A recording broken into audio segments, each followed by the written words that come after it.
नमस्कार दोस्तों, मैं डॉक्टर रियाज भदौरिया, शिक्षक, शिक्षाविद और लेखक। हमारे YouTube चैनल भदौरिया एजुकेशन पर आप सभी का स्वागत है। दोस्तों, आज हम असिस्टेंट प्रोफेसर UGC नेट में भी ये बहुत महत्वपूर्ण टॉपिक है जिस पर हम आप चर्चा करने जा रहे हैं। उत्तर प्रदेश उच्चतर शिक्षा सेवा आयोग में भी होने वाली परीक्षा के लिए भी उपयोगी होगा। तो आज हम एक नया टॉपिक शुरू करेंगे आज करियर काउंसलिंग का, जिसका कि आज हमारे स्कूल शिक्षा विभाग में बहुत महत्व है और सभी लोगों की काउंसलिंग की जा रही है। तो दोस्तों, सबसे पहले हम आपसे चर्चा करेंगे करियर काउंसलिंग क्या है। तो सबसे पहले हम करियर काउंसलिंग के लिए उचित परामर्श की हम व्यवस्था करते हैं। तो करियर निर्माण के लिए उचित परामर्श बहुत आवश्यक है। करियर निर्माण होता कैसे है? तो करियर निर्माण 3 चीजों से मिलकर बनता है।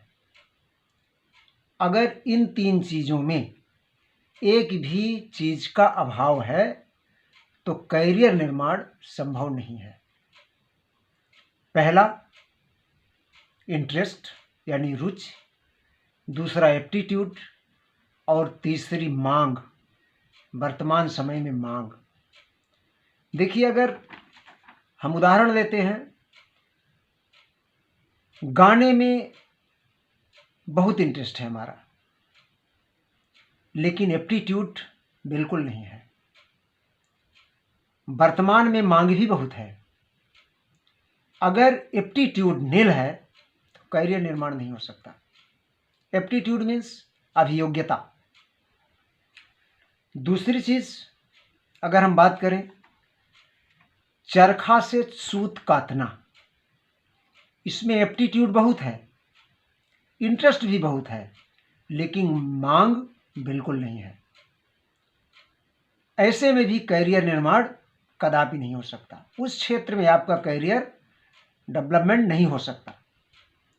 इसी प्रकार से हम तीसरे उदाहरण की अगर बात करें कंप्यूटर साइंस की, कंप्यूटर साइंस की मांग बहुत है,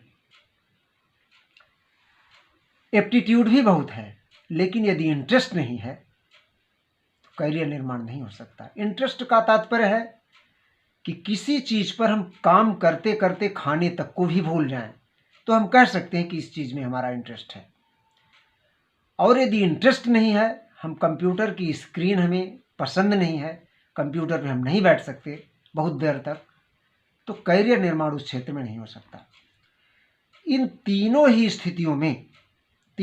स्थितियों को दृष्टिगत रखते हुए हमें उचित क्षेत्र का चुनाव बच्चे के लिए करना है। यहां पर हम बच्चे के शैक्षिक और व्यावसायिक निर्देशन या परामर्श, अब देखिए यहां पर निर्देशन एवं परामर्श दोनों की हम बात करते हैं।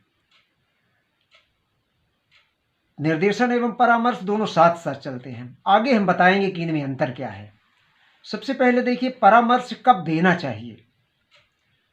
परामर्श देखिए, जब आप उक्त तीनों चीजें जो हमने बताया, इंटरेस्ट, एप्टीट्यूड और डिमांड वर्तमान की, इनकी जांच कर लें तब परामर्श दे सकते हैं अपने से भी।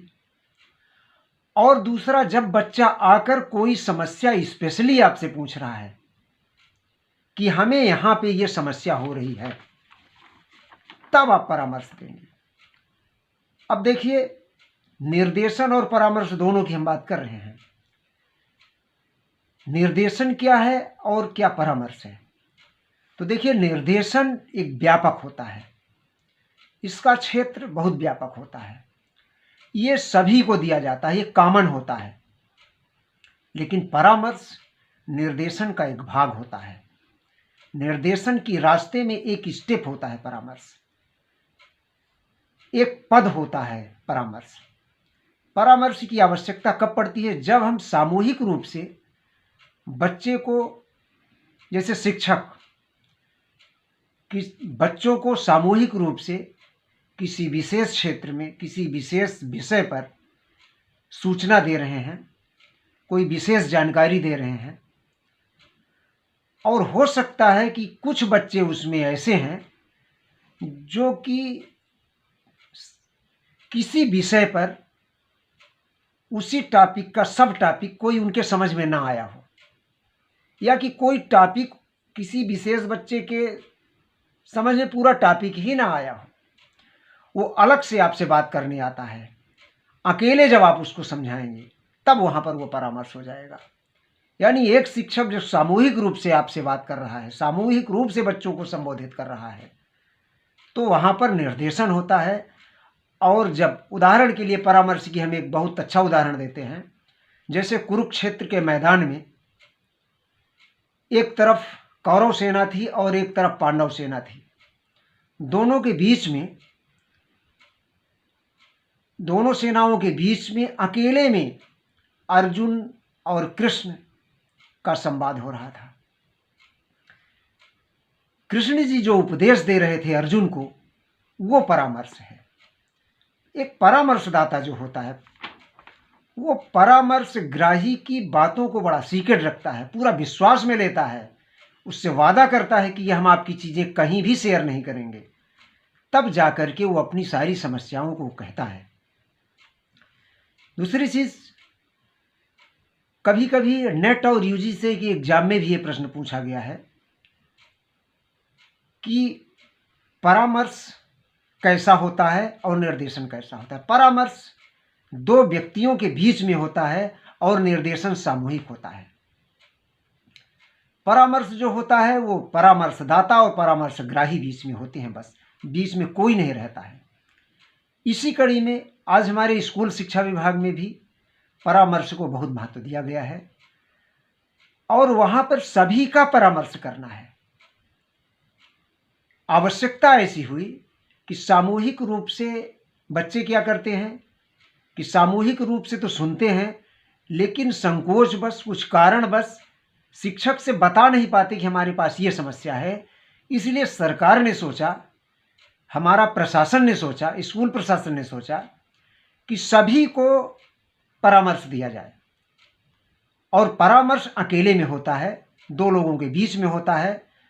तो जो व्यवस्था है आज की तकनीकी में, आज की जो सरकार की व्यवस्था, खासकर मध्य प्रदेश सरकार ने जो अभी हमारे यहाँ व्यवस्था किया है, तो परामर्श में कुछ इस प्रकार की व्यवस्था है कि सबसे पहले तो बच्चों को ICS कैरियर GPS डाउनलोड कराना है। कैरियर GPS डाउनलोड कराने के बाद बच्चे का इंटरेस्ट, एप्टीट्यूड और पर्सनालिटी जो ये टेस्ट हैं, उस टेस्ट को लेना है।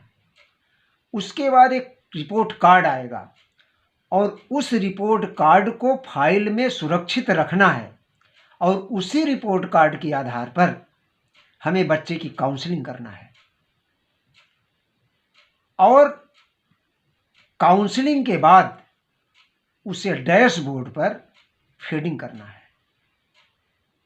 तो कुल मिलाकर के हम संक्षिप्त में आपको ये जानकारी इतना दिए। अगर आपको कहीं पर कोई समस्या होती है तो आप हमारे चैनल से जुड़ जाएं, हमारे चैनल को सब्सक्राइब कर लें और कमेंट के माध्यम से गाइडेंस एवं काउंसलिंग पर कोई भी चर्चा आप हमसे कर सकते हैं कमेंट के माध्यम से, या कि हम फ़ोन अपना शेयर कर देंगे, उस फ़ोन के माध्यम से आप हमसे गाइडेंस एवं काउंसलिंग, निर्देशन एवं परामर्श पर, शैक्षिक निर्देशन हो चाहे व्यावसायिक निर्देशन हो, चाहे किसी भी प्रकार का निर्देशन हो और परामर्श हो, आप हमसे बात कर सकते हैं। तो हम आपसे एक रिक्वेस्ट करेंगे कि आप हमारे चैनल को अगर सब्सक्राइब नहीं किए हैं तो हमारे चैनल को सब्सक्राइब कर लें और हमारे पूरे वीडियोज़ को देखा करें। इसके पहले भी हमारे बहुत सारे वीडियोज़ हैं UGC नेट असिस्टेंट प्रोफेसर के लिए, तो सारे वीडियोज़ आप देखें, निश्चित रूप से आपको सफलता मिलेगी। तो दोस्तों, इतनी देर तक बड़ी गंभीरता से सुनने के लिए बहुत बहुत धन्यवाद।